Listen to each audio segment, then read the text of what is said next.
Hey everyone, welcome back to the Book Cave with me, Jenny. So today I have my August wrap up.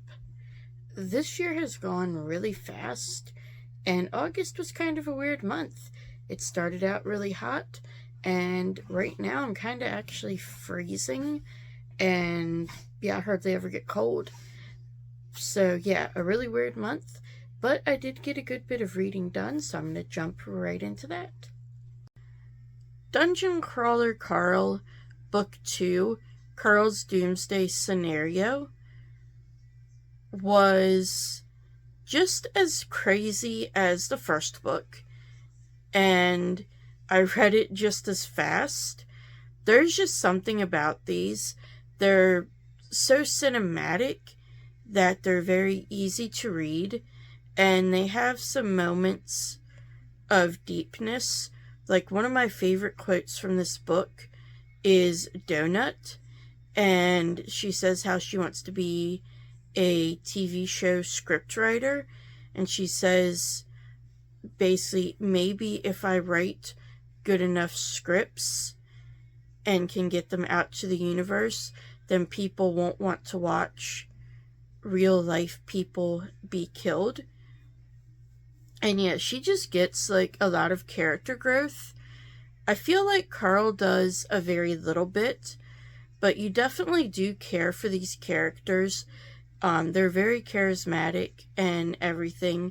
There are, again, the ridiculous situations. And I absolutely love Mongo the Velociraptor. He is just, absolutely great.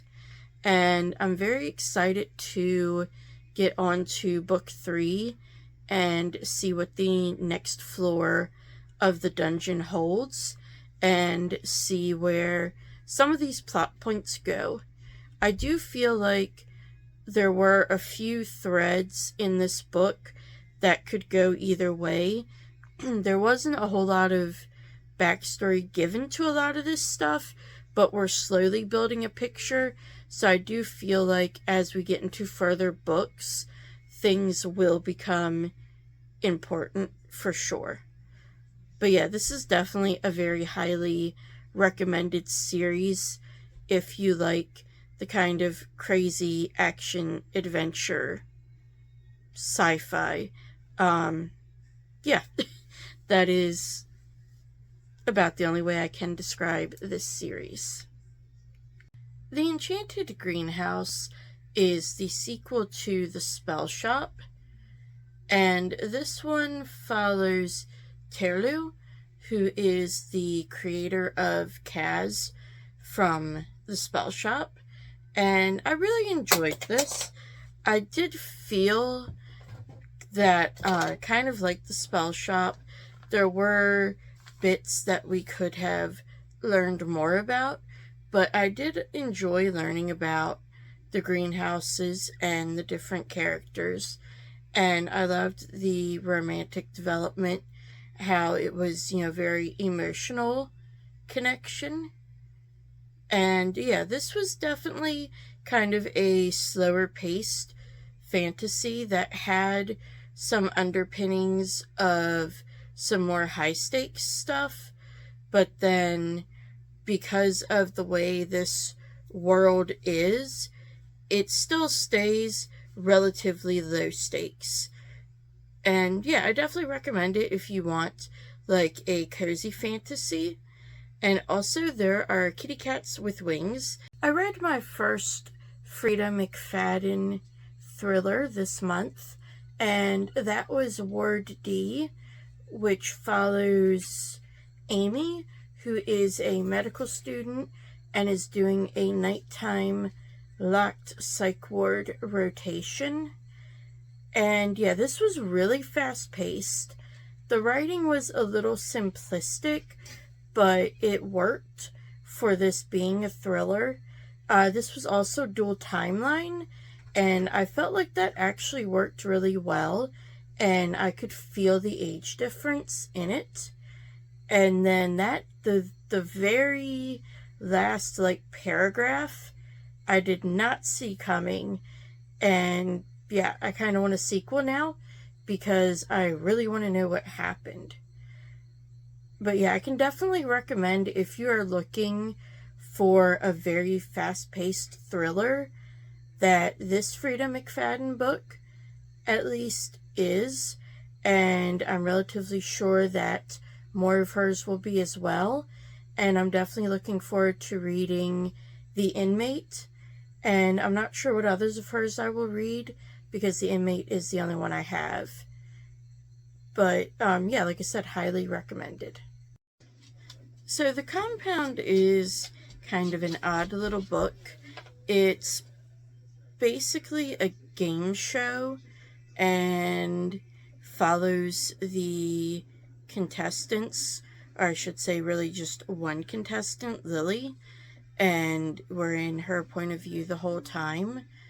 And yeah, it's definitely interesting. It does feel like there's a lot of just kind of surface level stuff, but then as you read it and kind of see it, you can tell that there's more there, and I feel like Lily knows it as well, but she's just trying to like hide it from herself. But yeah, I can definitely see this being hit or miss. I did like it well enough. I won't say it was my favorite, but I definitely didn't hate it.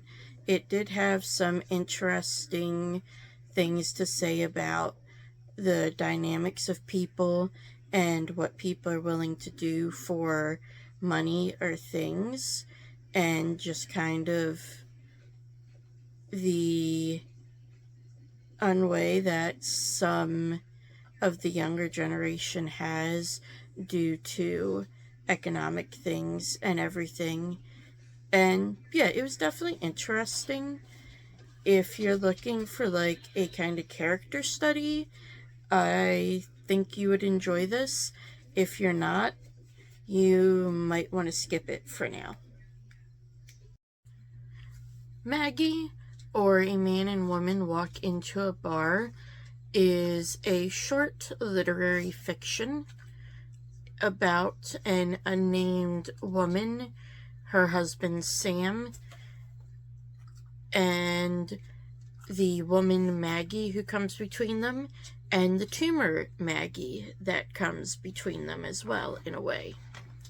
So this was a well-written book. There were a lot of really good quotes in it, and I did like the writing style. However, it's definitely kind of a heavier book, but I do agree with one thing that the narrator says. She says, at some point, too many things happen and you just kind of have to laugh. And that's basically what she does. She has a very kind of biting sense of humor that I definitely enjoy. And I do like that the story doesn't necessarily wrap up with a nice little bow. Like, we do get the main points, and we do get some conclusion. We'd get basically, though, a character study and a little snippet of this family's life. So yeah, if that sounds up your alley, I definitely think you should give it a try. If you like lit fic, I do think you would like this as well. Accomplice to the Villain is the third book in the Assistant to the Villain series, and I felt like this one was okay. There were parts of it that I do feel like could have maybe been edited a little more. I don't know exactly how, but it's just not 100% polished to me. And I was under the impression this was going to be a trilogy, but that ending was, yeah. I seriously need the next book now, because we've got so many things that were hinted at throughout this book and throughout the others, and then we get a whole bunch of explosive reveals right at the end. And one in particular, if it's what I think it is, I seriously need to know what the heck is going on. And I will say, as usual, Kingsley is definitely the kind of comedic relief in here. We do get a lot of really fun parts with Tristan and Evie, and that are just kind of like giggle and kick your feet level of fun. But then we get a lot of seriousness as well. And that is one thing I think that this whole series has done well, is kind of balance the silliness, the giddiness, and then that serious tone and the serious part of the plot. So yeah, I'm definitely excited to see how this series continues and concludes, and I'm really hoping that Volume 4 comes out very soon. I finished the Wilmot Sisters series, with Once Smitten, Twice Shy, and this one follows the oldest sister, the older of the two twins, and that is Jules. And then it follows a man named Will, who works at a whiskey brewery that his family owns and has operated on their farm. And honestly, I really liked this one. I really liked the farm setting when we got there, and just Will and Jules together were extremely sweet. And as in the other ones, there we have Will, who has a mental difference, and he is on the autism spectrum. And then Jules has a chronic condition with her joints and ligaments. And I felt like the discussions around these and the way the characters were portrayed just worked really well. And this was definitely a very sweet romance. I don't feel like there was a whole lot of outside tension, but if you want like a sweet romance, this is a very good one. And it's also a loose retelling of the Shakespeare play Twelfth Night. And I do feel like these have been very loose retellings. You do have, some things that are pretty obvious parallels, but then you have others that kind of aren't. And then this also has the trope of they're basically teaching each other romance. And yeah, that just made it like super sweet. And it definitely had me giggling at points just because of how sweet it was. Rupi Kaur's collection, Homebody, is very reminiscent of Amanda Lovelace's poems. And I do feel like these have a lot of emotion.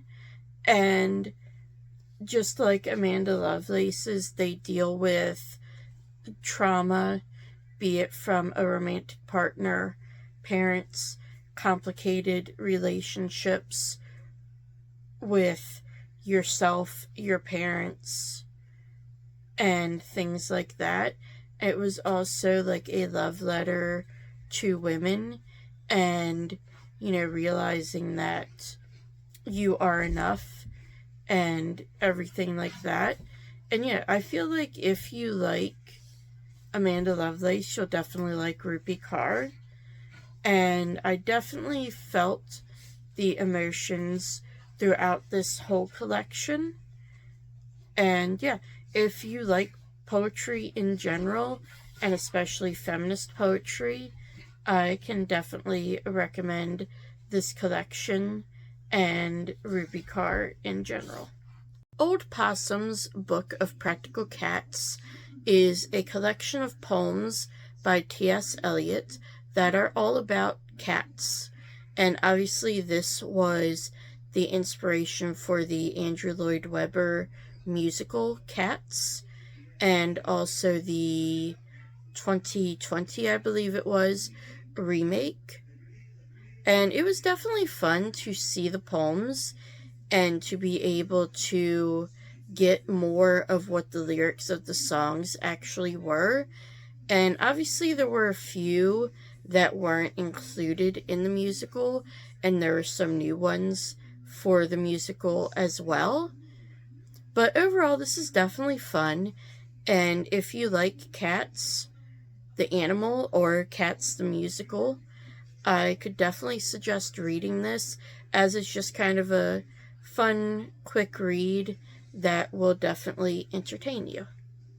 Cthulhu Cat is written by the same author, Pandania, who wrote Yokai Cats and the Evil Cat Society. And this one, much like those, is very much a comedy, and obviously it centers around cats.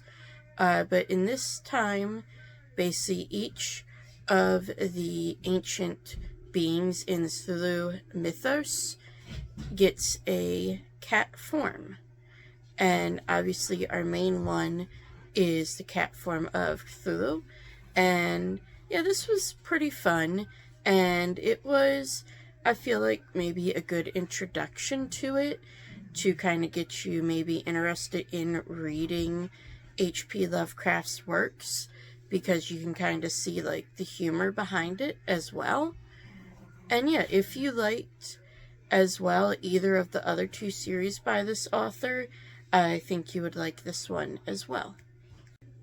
I read Creepy Cat, all 4 volumes of it this month, and this started out, I believe, as a webtoon, and then got picked up to be published.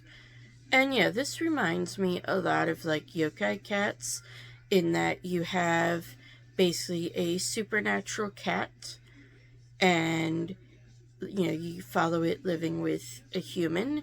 However, this kind of focuses more on the humans as well, and there's more of a story, like a through storyline of what's going on. And yeah, the art style was also very reminiscent of Tim Burton, like The Corpse Bride mostly, and I did enjoy that as well. And this was just another kind of cute little story, and I did enjoy kind of having that mystery running throughout it. And then the way it ended, it did end, but it is also left open for more. So I did enjoy that aspect of it as well, so that, if you want to continue, you can, but it's also a complete story in just these 4 volumes. Watership Down, the graphic novel, obviously is based on the novel by Richard Adams, and I thought this was a pretty good adaptation. Obviously, some things were cut out, but I feel like what was cut out was well thought out, and we still get the main plot of it and are able to follow the story. And I absolutely love seeing these little bunnies illustrated. This is one that definitely won't be for everybody.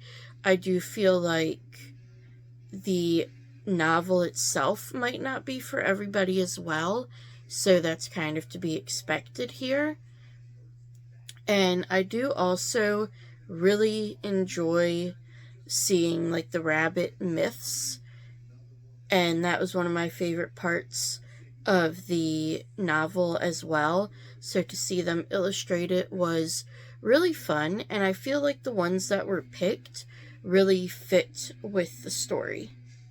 It Rhymes with Takei is George Takei's second graphic memoir, and this one follows pretty much his whole life, and follows, I will say, from about 7. It does mention the interment, but it doesn't really delve into that, which obviously that was done in They Called Us Enemy. This one follows more of his young adult and adult life, his kind of middle boyhood as well, I would say, and him getting into acting, coming to terms with the fact that he's gay, how he came out, and how he became an activist. And it does delve a lot into, obviously, modern day issues and modern day things to do with LGBTQ rights and how he still fights for them. And I found it very interesting, and I love his humor, the way like he approaches things and the way he approaches people who maybe disagree with him.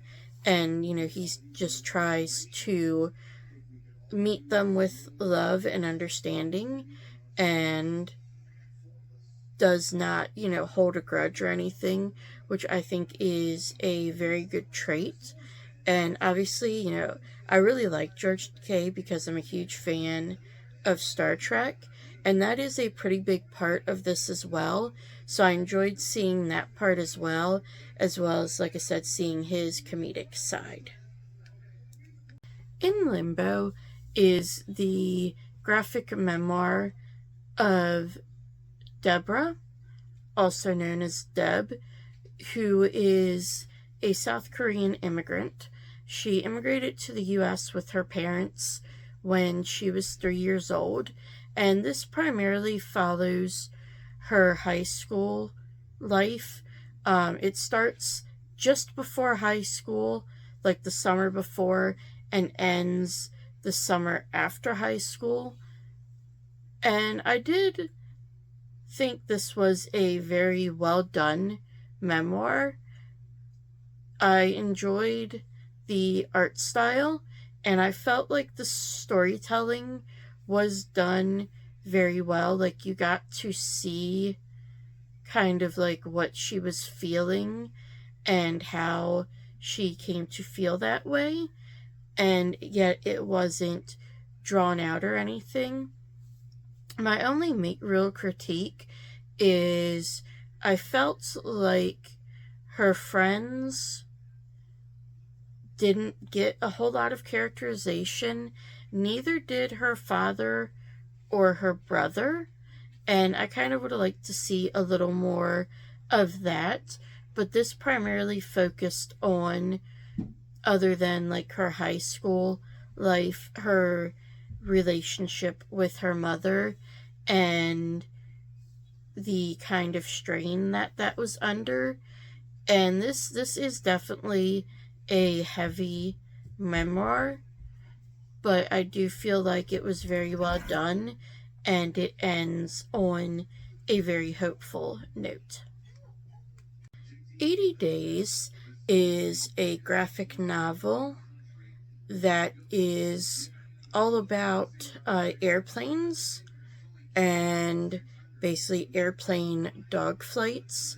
So this follows a fictional world where there is a aviation bureau basically that has taken over this entire continent, which used to be several different kingdoms, and now the aviation place has basically taken over and is treating most citizens really badly.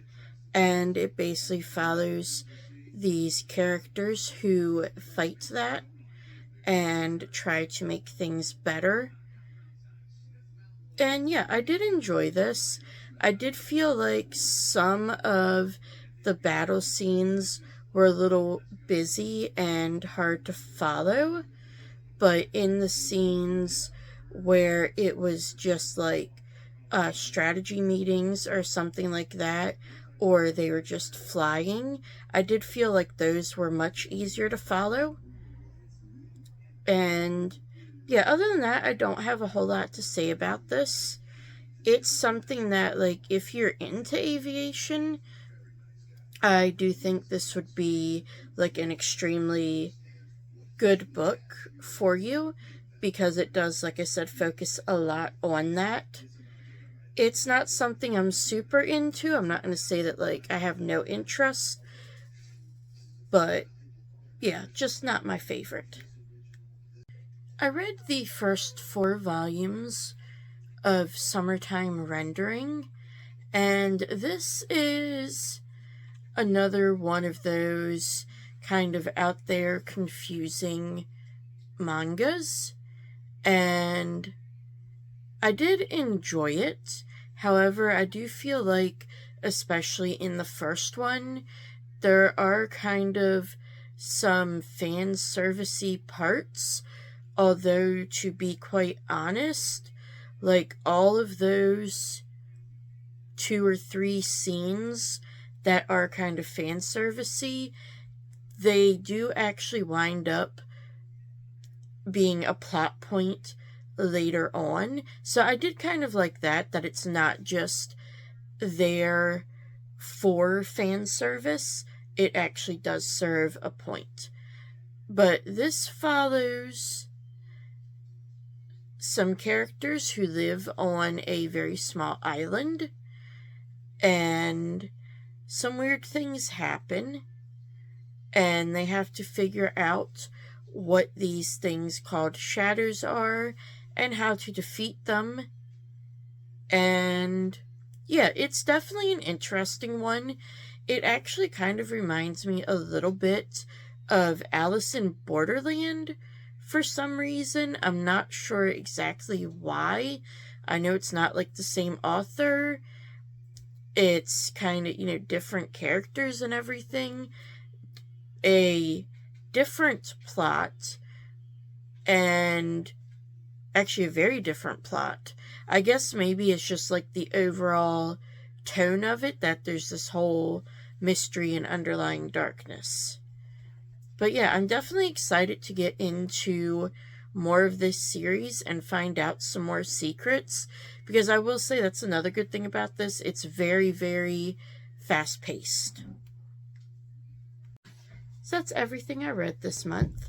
As always, I hope you enjoyed this video, and if you did, don't forget to hit that like button and the bell to subscribe and get notifications. That way you'll know every time I get a video, and I will have my other socials listed here at my little end card, and I hope to see you next time in the book cave.